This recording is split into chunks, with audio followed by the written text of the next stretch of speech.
నమస్తే. శ్రీ గురుభ్యో నమ. శ్రీమాత్రే నమ. ఆదిత్యాయ చ సోమాయ మంగళాయ బుధాయ గురుశుక్రశనిభ్యే రాహవే కేతవే నమ. జపాకుస్మ సంకాశం కాశ్యపేయం మహాధృతిం తమోరం సర్వపాపగ్నం ప్రణతోస్మి దివాకరం అంటూ గ్రహరాజు అయినటువంటి రవిరాజుకు నమస్కరిస్తూ, మారుతున్నటువంటి కాలంతో పాటు మారుతున్నటువంటి గ్రహాలు, ఈ మారేటువంటి గ్రహాల మూలంగా మనకి ఏదైతే పరిస్థితి ఉంటుందో దాన్నే మనం ఆ గ్రహాల యొక్క చారాన్ని గోచారం అని చెప్పుకుంటూ ఉన్నాం. ఈ గోచారం మరి ఈ గోచారం జూన్ 1 నుండి జూన్ మాసం అంతా కూడా ఎలా ఉంటుంది ఏంటి, మనం ప్రతి మాసం కూడా మాస గోచారం అలాగే పక్ష గోచారం చెప్పుకుంటూ ఉన్నాం. అందులో భాగంగా జూన్ మాసంలో గోచార ఫలితాలు ఎలా ఉంటాయో చూద్దాం. ముందుగా గ్రహస్థితి ఎలా ఉంది, జూన్ మాసానికి గాను గ్రహస్థితి ఎలా ఉంది అంటే, మీనరాశిలో రాహుతో పాటు కుజుడు ఒక్కరోజే ఉంటాడు జూన్లో కనుక చూస్తే. జూన్ మాసానికి గోచార స్థితి కనుక చూసినట్టయితే మీనంలో రాహు, మేషంలో కుజుడు. ఇక వృషభంలో కనుక చూసినట్టయితే దాదాపు 4 గ్రహాలు అక్కడే ఉంటాయి. రవితో పాటు గురువు, శుక్రుడు, బుధుడు వీరందరూ కూడా ఒకే స్థానంలో ఉండడం, అలాగే కన్యలో కేతువు, ఇక మిగిలినటువంటి శని మనకి కుంభరాశిలో కనిపిస్తున్నాడు. ఈ విధంగా ఉన్నటువంటి గోచార గ్రహాలు ఈ విధంగా ఉన్నప్పుడు గోచార ఫలితాలు ఎలా ఉంటాయి. ఇక చంద్రుడు మనకి 2.5 రోజులకు ఒక రాశి చొప్పున మీన నుండి బయలుదేరి ఒక్కొక్క రాశిలోకి వస్తూ ఉండడం కనిపిస్తుంది. జూన్ మాసంలో కర్కాటక రాశి వారికి ఎలా ఉంటుంది, జూన్ 2024లో కర్కాటక రాశి వారికి ఈ మాసం ఎలా ఉంటుంది అంటే, సహజంగానే మీకున్నటువంటి తెలివితేటల మూలంగా 10 మందిని ఆశ్చర్యపరిచే విధంగా మీ తెలివితేటలు, మీ యొక్క అంటే మాట విధానం, మీరు చేసేటువంటి వృత్తి వ్యాపారాల్లో కానీ, మీరు సమాజంతో కలిసి ఉన్నటువంటి తీరు కానీ అందరినీ అవాక్ అయ్యే విధంగా చక్కటి మాటలు, చక్కటి విషయాలను చూడగలుగుతారు. అంతేకాదు ప్రజాదరణ పొందగలుగుతారు, అభిమానాన్ని చూరకంటారు. అంటే ప్రతి ఒక్కరు కూడా, మీకంటే పెద్దవాళ్ళు కూడా ఎవరైనా సరే మిమ్మల్ని బాగా అభిమానించే విధంగా ఉంటారు, ప్రజాదరణ పొందారు.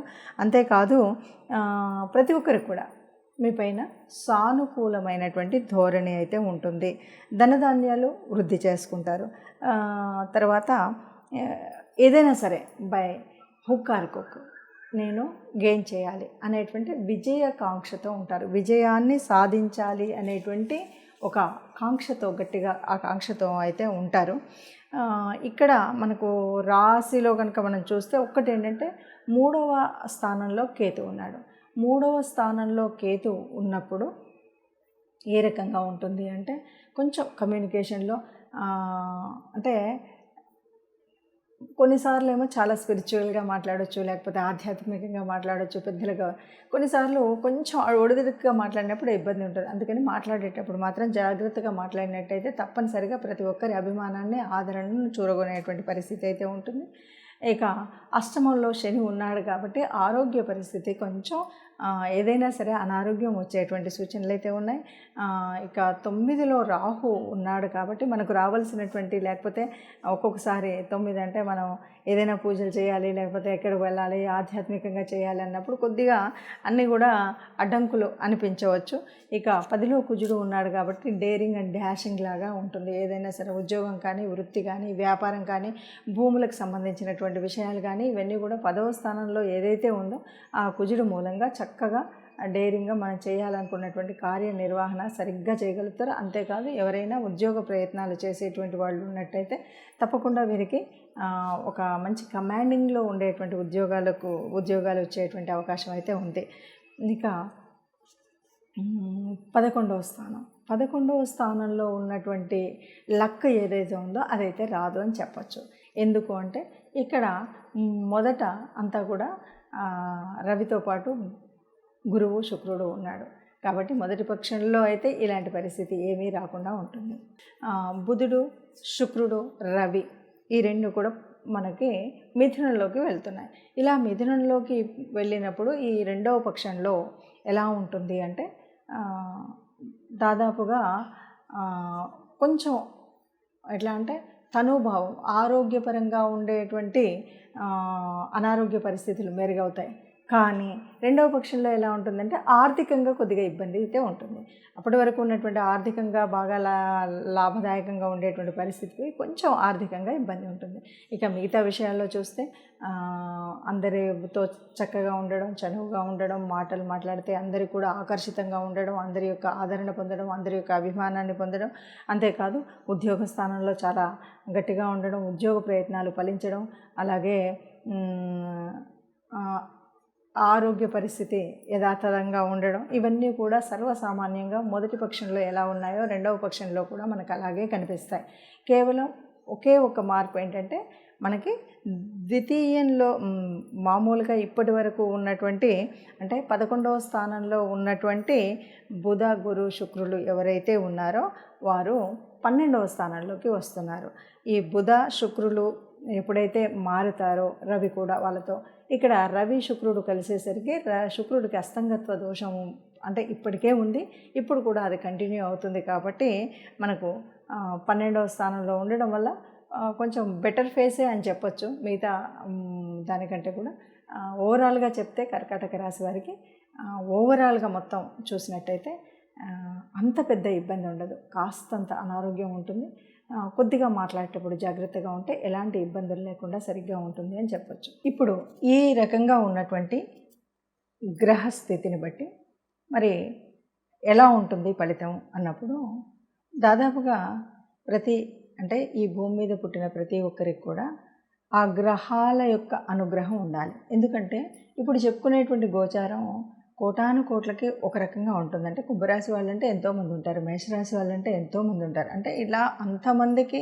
ఎగ్జాక్ట్గా యాక్యురేట్గా కలుస్తుందా అంటే మనకి అంత ఎగ్జాక్ట్గా కలగకపోవచ్చు, కొంత పర్సంటేజ్ మాత్రమే ఉంటుంది. మరి అలాంటప్పుడు ఎందుకు చెప్పుకోవడం అంటే ఇది చెప్పుకోవడం వల్ల మనం ముందు తీసుకోవాల్సినటువంటి జాగ్రత్తలు ఏవైతే ఉన్నాయో ఆర్థిక వ్యవస్థలో కానీ, ఆరోగ్య సమస్యల్లో కానీ, ఉద్యోగ వ్యాపారాదుల్లో కానీ, వివాహ బంధంలో కానీ, గృహ సంబంధమైనటువంటి కుటుంబ వ్యవస్థలో కానీ వాటి కోసం మనం ముందు చెప్పుకుంటూ ఉంటాం. మరి నిజమైనటువంటి గ్రహముల యొక్క స్థితి ఎలా తెలియాలి అంటే మన యొక్క పర్సనల్ జాతకం ఎలా తెలియాలి అంటే తప్పనిసరిగా మన యొక్క జన్మ కుండలిలో ఏ ఏ గ్రహాలు ఎక్కడెక్కడున్నాయి, ఏ దశ నడుస్తుంది, ఈ దశతో పాటు మరి జన్మకుండలిలో ఏ గ్రహాన్ని అంటే లగ్నాన్ని ఏ రాసులు చూస్తున్నాయి, రాసుల్లో ఏ రాసుల్లో ఏ గ్రహాలు ఉపస్థితిలో ఉన్నాయి, అంతేకాదు దృష్టి ఎలా ఉంది, యుతి ఎలా ఉంది, ఏ రాశి యొక్క దశ అంతర్దశ నడుస్తుంది, ఏ గ్రహం యొక్క దశ అంతర్దశ నడుస్తుంది, ఈ విషయాలన్నీ కూడా మనకు తెలియాల్సి ఉంటుంది. మరి ఇది ఎలా తెలుస్తుంది, తెలిస్తే ఏంటి అంటే సహజంగా మనం మాసఫలాలు ఇవి చెప్పుకున్నప్పుడు ఏం చేస్తామంటే మారుతూ ఉన్నటువంటి అంటే ఇప్పుడు ప్రస్తుతం మారుతున్న ఫర్ ఎగ్జాంపుల్ రవితో పాటు గురువు, శుక్రుడు, బుధుడు వీళ్ళంతా ఒక చోటు ఉన్నప్పుడు ఏమవుతుంది, వీళ్ళ యొక్క ప్రభావం తగ్గుతుంది. కాబట్టి మనం ఏం చెప్తూ ఉంటామంటే గురు ప్రభావం, శుక్ర ప్రభావం, గురువు శుక్రులు అంటే మనకు సహజంగానే చాలా పుణ్యాన్ని ఇచ్చేటువంటి గ్రహాలు. అలాంటి గ్రహాలు అస్తంగత్వంలోకి వెళ్ళినప్పుడు కొంత అనుకున్నటువంటి మనకు అశుభ ఫలితాలు రావు, అశుభ గ్రహాల మూలంగా వచ్చేటువంటి ఫలితాలు రావు. కాబట్టి మనం ఏం చేయాలి అన్నది మనం చెప్తూ ఉంటాం. అందుకను జన్మజాతకం జన్మకుండలి ఉండి జాతకంలో ఉంటే చూసుకుంటే అది ఒక విధానం. అలా లేకపోయినా ఈ గోచార ఫలితాన్ని చూసినట్టయితే ఈ మాసానికి గాను ఈ మాసంలో ఎలా ఉంది అంటే మొదటి పక్షంలో దాదాపు గురువు పూర్తిగా రవితో ఉండడం, తర్వాతి కాలంలో అంటే ఈ నెలలో సగభాగము గురువు రవితో ఉండడం, తర్వాతి సగభాగంలో శుక్రుడు రవితో కలిసి ఉండడం, ఇలాంటివి ఉన్నాయి. కాబట్టి ఏం చేయాలి అంటే గురువు, శుక్రుడు వీళ్ళందరికీ కూడా మనకు కావాల్సినటువంటి గురువు గురించి మనం గురువు యొక్క ఈ అస్తంగత్వ దోషం ఉండకుండా ఆ ప్రభావం ఉండాలి అంటే గురు సంబంధితమైనటువంటి దేవాలయాలకు వెళ్ళాలి. అంతేకాదు ఆ గురువారం రోజు కాస్త పసుపు వర్ణం ఉన్నటువంటి బట్టలు కట్టుకోవడం, లేకపోతే ఎవరికైనా ఏదైనా ఎప్పుడైనా దానం ఇస్తున్నాం అంటే ఆ పసుపు వర్ణం, లేకపోతే శనగపిండితో చేసినటువంటివి ఏవైనా దానం ఇవ్వడం, ఇలాంటివి మనం చేస్తూ ఉంటాం. అంటే అలాగా శుక్రగ్రహానికి వచ్చినప్పుడు కూడా అదే పరిస్థితి. అంటే గురుడు, శుక్రుడు వీళ్ళందరికీ సంబంధించినటువంటి దాన ధర్మాలు చేయడం, ఆ సంబంధితమైనటువంటి దేవాలయాలకు వెళ్ళడం. అదే కాదు అంటే తప్పనిసరిగా నవగ్రహ మండపం అయితే ఉంటుంది ఏ దేవాలయంలోనైనా. నవగ్రహ మండపానికి వెళ్ళి మనం నవగ్రహాలకి ప్రదక్షిణ చేయడం, దీపం వెలిగించడం, ఇవి మీకు వీలైనప్పుడు తోచినప్పుడు ఈ మాసం అంతా ఉంటుంది కాబట్టి మీరు గురు శుక్ర గ్రహాలు సరిగ్గా లేవు కాబట్టి గురువారం, శుక్రవారం నాకు ఇలా వీలవ్వట్లేదు అంటే మనం మొదట్లోనే ఏ కోశాలకన్నా వెళ్ళి గోగ్రాసం కోసం వారికి కాస్త డబ్బులు ఇవ్వడం, ఇలాంటివి ఏదైనా చేయొచ్చు.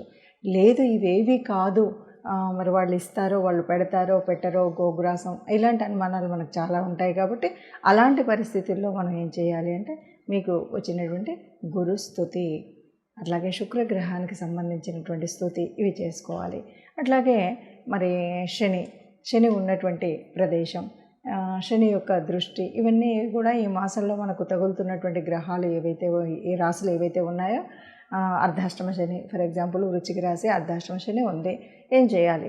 శనికి సంబంధించినంత వరకు మనం అభిషేకానికి శివాలయానికి వెళ్ళి అభిషేకం చేసుకోవడం, లేకపోతే శని స్తుతి చదువుకోవడం, ఇలాంటివి చేసినట్టయితే మనకు ఉన్నటువంటి ఈ మాసం అంతా కూడా ఉన్నటువంటి గ్రహ దోషాల వల్ల, లేకపోతే సరి అయిన స్థలంలో గ్రహాలు లేకపోవడం వల్ల ఉండేటువంటి ప్రభావం ఏదైతే అది తగ్గుతుంది. దానికోసం మనం ఈ చిన్న చిన్న పరిహారాలు చేసుకుంటే సరిపోతుంది. అందరూ సుఖంగా ఉండాలని, అందులో మనం కూడా ఉండాలని భావిస్తూ సర్వే జన సుఖినో భవంతు.